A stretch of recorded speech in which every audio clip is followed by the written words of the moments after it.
जय हिंद दोस्तों, कैसे हैं आप सब। आई होप कि आप सब अच्छे ही होंगे। स्वागत है आप सभी का एक बार फिर से स्टडी विद आंसू प्लेटफॉर्म पर। और बात करेंगे हम लोग टॉपिक इन न्यूज के नाम से आने वाले सेशन में एक महत्वपूर्ण न्यूज के बारे में। जी हाँ, मैंने आप लोगों को कुछ दिनों पहले एक वीडियो दिया था जिसमें बताया था कि यूएसए के द्वारा 18,000 भारतीयों को वापस भारत भेजा जाएगा और इनके द्वारा कहा गया है कि ये इलीगल इमिग्रेंट्स के तौर पर यूएसए में रह रहे थे। तो वो प्रक्रिया शुरू कर दी गई है। पहला विमान आ चुका है। 104 भारतीयों को यूएसए से इंडिया वापस भेज दिया गया है। लेकिन बात उठ रही है कि किस तरीके से भारत भेजा गया है। जी हाँ, हमारे यहाँ के जो अवैध प्रवासी थे, जो यूएसए में रह रहे थे इलीगल इमिग्रेंट्स के रूप में, उनको जब यूएसए के द्वारा भारत ट्रांसपोर्ट किया गया, वापस भेजा गया, तो उनके पैर में इस तरीके की जंजीर बंधी दिखाई दी, हाथ भी जंजीर में बंधे हुए दिखे। तो इन सारी चीजों पर इंडिया की तरफ से क्या प्रक्रिया थी और ये रूल इस तरीके से क्यों किया जा रहा है यूएसए के द्वारा, सबके बारे में डीपली बात करेंगे। वीडियो में लास्ट तक बने रहिएगा। यदि चैनल पर पहली बार आए हैं तो चैनल को सब्सक्राइब कर लेंगे। पीडीएफ चाहिए तो आप मेरा टेलीग्राम का ग्रुप ज्वाइन कर सकते हैं, लिंक डिस्क्रिप्शन बॉक्स में प्रोवाइड कर दी गई है। एक वीडियो जारी किया गया है, किसके द्वारा? यूनाइटेड स्टेट के द्वारा एक वीडियो जारी किया गया जिसमें दिखाया गया कि किस तरीके से भारत के लोगों को जो अवैध तरीके से यूएसए में रह रहे थे, उनको जंजीरों से जकड़ के इंडिया वापस भेज दिया गया है। पूरे मामले पर आइए हम लोग थोड़ा बात करते हैं। आप एक न्यूज का आर्टिकल देखेंगे बिजनेस स्टैंडर्ड का, US release video of Indians immigrants chained handcraft, मतलब कि उनके हाथों को भी बांध दिया गया है, पैरों में उनके चैन लगा दी गई हैं और यह वीडियो जारी किया गया है यूएसए के द्वारा। कहीं ना कहीं यदि हम लोग देखें तो भारत के लिए यह शर्मसार करने वाली न्यूज है। भले ही ये अप्रवासी लोग हैं, भले ही अवैध रूप से वहां पर रह रहे थे, लेकिन इनके साथ ह्यूमैनिटी तो दिखानी चाहिए थी, इंसानियत के तौर पे चैन वगैरह तो नहीं बांधना चाहिए था। ये कोई क्रिमिनल तो नहीं है। बात करेंगे आगे। आप यहाँ पर देखेंगे द इकोनॉमिक्स टाइम का यह एक वीडियो है, एक आर्टिकल है। इसने बताया है US released video of handcuffed and chained Indians being deported threatens if you cross illegally you will be removed, मतलब कि उनको धमकाया भी गया कि अगर आप इलीगल रूप से क्रॉस करेंगे तो आपको फिर से क्या किया जाएगा, बांध दिया जाएगा। और कुछ न्यूज में तो यह भी बताया जा रहा है कि इनके साथ ऐसा बर्ताव किया गया कि ये जो व्यक्ति आपको दिख रहे हैं, ये लोग जब टॉयलेट वगैरह भी जा रहे हैं तो भी ये जंजीर में बंधे ही हैं, जंजीर इनकी खोली नहीं जा रही। मतलब पूरे तरीके से एक क्रिमिनल के साथ भी ऐसा व्यवहार नहीं किया जाता, उस तरीके से लोगों के साथ व्यवहार किया जा रहा है। बात उठती है कि सर आप ये सारी चीजें तो कह रहे हैं, लेकिन सबसे महत्वपूर्ण जो चीज निकल के आ रही है, वहां के एक चीफ है जिनका नाम है चीफ माइकल डब्ल्यू बैंक। ठीक है, इन्होंने क्या कहा कि USBP and partner successfully returned illegal aliens, जी हाँ, टू इंडिया। ये लोग इमिग्रेंट्स को इमिग्रेंट्स नहीं बोलते, प्रवासियों को ये लोग एलियंस बोलते हैं कि इलीगल एलियंस को हमने इंडिया में वापस भेज दिया है। लास्ट में इन्होंने लिखा if you cross illegally you will be removed, अगर तुम इलीगल तरीके से क्रॉस करते हो तो तुम बाहर कर दिए जाओगे, ऐसा इनके द्वारा कहा गया। और ये वीडियो जारी किया गया और इस वीडियो में दिखाया गया कि किस तरीके से लोगों के पैरों में चैन बंधी हुई है। कहीं ना कहीं रेपुटेशन को खराब करने की बात हो रही है। आपको मैंने स्टार्टिंग में ही बताया था, जब डोनाल्ड ट्रंप सत्ता में आए थे तो उन्होंने अपने लोगों से प्रॉमिस किया हुआ था कि मैं यूएसए फर्स्ट की नीति रखूंगा, आपके रोजगार जो लोग अवैध तरीके से खा रहे हैं मैं उन्हें यहां से निकाल के बाहर कर दूंगा। इसी में इन्होंने कहा था कि 18,000 भारतीयों को भी इन्होंने नोटिस किया था और बोला था कि हम भारत में भेजेंगे, जिनमें से पहला विमान इन्होंने भेज दिया जो पंजाब में लैंड हुआ और इस तरीके से लोगों को जंजीरों से जकड़ दिया गया था। यहाँ पर देखें, first batch of illegal Indian immigrants from US 25 women and 12 minors. मैं ये क्यों दिखा रहा हूँ, क्योंकि ऐसा नहीं है कि ये जो जंजीर लगी हुई है सिर्फ मेंस ही है, पुरुष वर्ग ही है, महिलाओं के भी पैरों में जंजीरें बांध दी गई हैं। और यदि मैं कहूँ तो जो मैंने अभी आपसे बताया, यदि वो टॉयलेट वगैरह भी जा रहे हैं तब भी उनके हाथ या पैर से जंजीर नहीं खोली जा रही है। इस तरीके का बर्बरता पूर्वक व्यवहार किया जा रहा है इंडियंस के ऊपर, भले ही अवैध तरीके से गए हैं। आप एक बात बताइए, अब क्वेश्चन उठेगा कि तो लोग अवैध तरीके से वहां पर गए क्यों। बहुत सारे इंडियंस हैं जो इसका सपोर्ट भी करेंगे, चलो बहुत अच्छी बात है, ये लोग अवैध तरीके से गए, सही हुआ इनको धक्का मार के बाहर निकाल दिया गया। और बहुत सारे लोग ऐसे भी हैं जो आहत हो रहे हैं कि कुछ भी हो, हम इंडियंस हैं, हमारे साथ यूएसए के द्वारा ऐसा बर्ताव नहीं करना चाहिए था। तो ये लोग अवैध तरीके से गए कैसे? ऐसा नहीं है कि ये कहीं से घुस के अमेरिका में चले गए।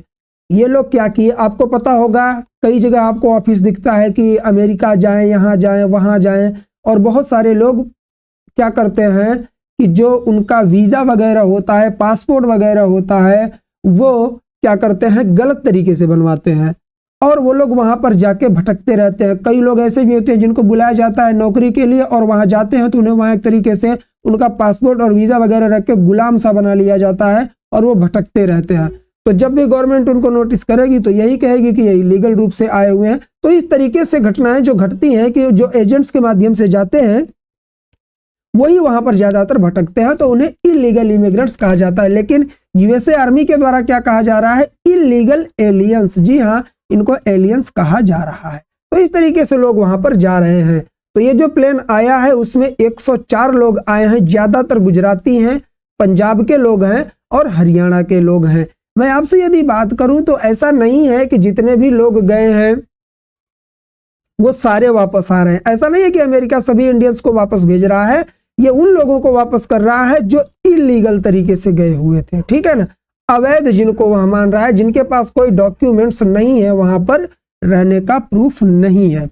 तो इसकी बात हमारे पार्लियामेंट में भी उठाई गई और हमारे जो एस जयशंकर हैं एक्सटर्नल अफेयर मिनिस्टर, उनके द्वारा भी यह बातें उठाई गई। उन्होंने कहा हम यूएसए के साथ संपर्क में बने हुए हैं और हम इस बर्ताव पर भी बात कर रहे हैं। निर्वासित भारतीयों से अच्छे व्यवहार पर अमेरिका से बातचीत हो रही है। और इन्होंने कहा कि ऐसा नहीं है कि ये पहली बार, और विपक्ष ने निशाना साधा कि आपके शासन में ऐसी चीजें की जा रही हैं। न्यूज का आर्टिकल मैं आपको दिखा रहा हूं, ये दैनिक जागरण का न्यूज आर्टिकल है, वो मैंने कट यहां पर लगाया हुआ है, ठीक है ना। मेरी तबीयत थोड़ा ठीक नहीं है तो कई चीजें शायद मैं एक क्रमवार तरीके से नहीं दे पा रहा हूं, प्रॉब्लम हो रही है। अगर आप लोगों को दिक्कत हुई है तो कमेंट जरूर करिएगा, क्योंकि संगम नहाने के बाद 3-4 दिन मेरे को थोड़ा हेल्थ प्रॉब्लम हो गई है, ठीक है। चलिए आते हैं टॉपिक पे। इन्होंने, जब विपक्ष ने इन पर ठीकरा फोड़ना शुरू किया कि आपके शासन में इस तरीके से इतने भारतीयों को, 104 लोगों को अभी ला दिया गया है, अभी 18,000 लोगों को नोटिस किया गया है और बताया जा रहा है कि कुल 7.5 लाख के करीब भारतीय वहां पर क्या है, इलीगल इमिग्रेंट्स के रूप पर गए हुए हैं, तो आप इस पर कुछ काम क्यों नहीं करते। तो इन्होंने बाकायदे पूरी इत्यादि डिटेल भी दिया कि ऐसा नहीं है कि हम पहली बार इलीगल रूप से गए लोगों को वापस ले रहे हैं, पहले भी लोग आए हैं। 2009 में 734, 2010 में 799, प्रत्येक वर्ष का इन्होंने बताया, यहां तक कि 2019 में 2042 इतने लोग इलीगल रूप से वापस आए थे। तो ऐसा नहीं है कि यह पहली बार हो रहा है और हम बात कर रहे हैं यूएसए के साथ कि उनके साथ अच्छा व्यवहार किया जाए। देखिए होता क्या है, कई बार यह भी हो सकता है कि जो वहां की पार्टी है सत्ताधारी, जो डोनाल्ड ट्रंप की है, वो लोगों को भी दिखाना चाह रही हो कि देख लो हम इंडिया से, हमारा संबंध इतना अच्छा है, लेकिन उसके साथ भी हम वही बर्ताव कर रहे हैं जो हमने कोलंबिया के साथ किया था। लोगों को इलीगल तरीके से जो आए हैं उन एलियंस को हम वापस भेज रहे हैं। ये भी अपनी राजनीति चमकाने की कोशिश कर रहे होंगे, चाहे बराक ओबामा हो, चाहे वह जो बाइडेन हो, चाहे डोनाल्ड ट्रंप का पहला कार्यकाल हो। इन तीनों व्यक्तियों के टाइम पे भी क्या हुआ था, इलीगल रूप से गए लोगों को वापस भेजा गया था। अब यहां पर बात आती है कि इंडिया को क्या करना चाहिए। जैसे मैंने एक वीडियो दिया था, आप लोग जाकर वीडियो जरूर देखेंगे, डिस्क्रिप्शन में लिंक दे दूंगा, कि ये कोलंबिया के राष्ट्रपति हैं। डोनाल्ड ट्रंप के द्वारा इनके लोगों को भी इलीगल तरीके से जो आए थे भेजा गया। इन्होंने कहा कि मैं अपने लोगों को, कोई क्रिमिनल नहीं है कि इस तरीके से लूंगा, आप इज्जत से पेश आओ। लेकिन ये कंट्री छोटी थी, डोनाल्ड ट्रंप ने धमकी दे दिया कि बताओ तुम्हारे पास कितने गोले बारूद है, तुम हमें आग दिखा रहे हो, नहीं लोगे चलो मैं तुम पे 25% का टैरिफ लगा दूंगा। इस तरीके की बातें चलने लग गई थी, तो ये बेचारे सरेंडर कर दिए थे और इन्होंने अपने लोगों को वापस ले लिया था। क्या इंडिया के द्वारा भी ये चीज किया जाना चाहिए था? मुझे ऐसा लगता है बिल्कुल भी नहीं, क्योंकि इंडिया इसमें जो है वो ग्रोइंग कंट्री है, ठीक है, डेवलपिंग कंट्री है, डेवलपमेंट हो रहा है, विकास बहुत तेजी से हो रहा है। विश्व में सबसे अच्छी अर्थव्यवस्था इस समय ग्रोइंग दृष्टि से, बढ़ती हुई अर्थव्यवस्था में इंडिया का ही नाम आता है, क्योंकि हमारी जो ग्रोथ है बहुत तेजी से हो रही है और हम यूएसए जैसे कंट्री के साथ अभी रिश्ता अपना खराब नहीं कर सकते। और ऐसा भी नहीं है कि ये जो लोग आ रहे हैं, मैं पर्सनली अपना व्यू बता रहा हूं, ये जो लोग वापस आ रहे हैं ये कोई वैध तरीके से वहां पर नहीं गए हुए थे, इलीगल तरीके से गए थे। लेकिन हाँ, मानवता के लिए इनके साथ ऐसा बर्ताव नहीं करना चाहिए कि एज ए क्रिमिनल इनको वापस किया जाए जंजीरों में। ठीक है, तो अब इंडिया को क्या करना है इसके बारे में भी सोच चल रही है। इनका कहना है कि अब कोई अवैध प्रवासी यहाँ नहीं रहेगा और इंडिया के द्वारा यही बात है कि भारत कुछ भी नहीं भूलता है। मैं तो कहूंगा कि इंडिया में भी ये रूल आना चाहिए, जितने भी रोहिंग्याज हैं चाहे बांग्लादेशी हैं, जो भी अवैध तरीके से हैं, जिनके पास डॉक्यूमेंट्स नहीं है, सबको अपने एयरफोर्स के प्लेन में पैक करो और सीधे ले जाके वहां पर रख के चले आओ, छोड़ के चले आओ उनकी कंट्री में। ऐसे लेने चाहिए एक्शन इंडिया के द्वारा भी। आप लोगों को क्या लगता है आप कमेंट करके बताएंगे। तबीयत मेरी उतनी ठीक नहीं थी, पर मैंने कोशिश किया कि बहुत ज्यादा टाइम गैप ना हो जाए वीडियो में, इसलिए मैंने वीडियो आप लोगों को अपलोड कर दिया है। आप लोग कमेंट करके जरूर बताएंगे। बाकी ये हमारी सीरीज जो थी वो चली रही है, आप लोग जाकर चैनल पर देख सकते हैं। तो चलिए आज के लिए बस इतना ही। अगर वीडियो में लास्ट तक आ गए हैं, वीडियो पसंद आया तो वीडियो को लाइक जरूर करेंगे, चैनल को सब्सक्राइब करेंगे यदि आप नए हैं, और कमेंट करके अपना ओपिनियन जरूर देंगे। मैं फिर से बोलूंगा, हेल्थ इशू की वजह से चीजें मैं एक्सप्लेन नहीं कर पाया हूं। अगर कहीं त्रुटि हुई है तो उसके लिए क्षमा चाहता हूं। मिलेंगे नेक्स्ट वीडियो में, तब तक के लिए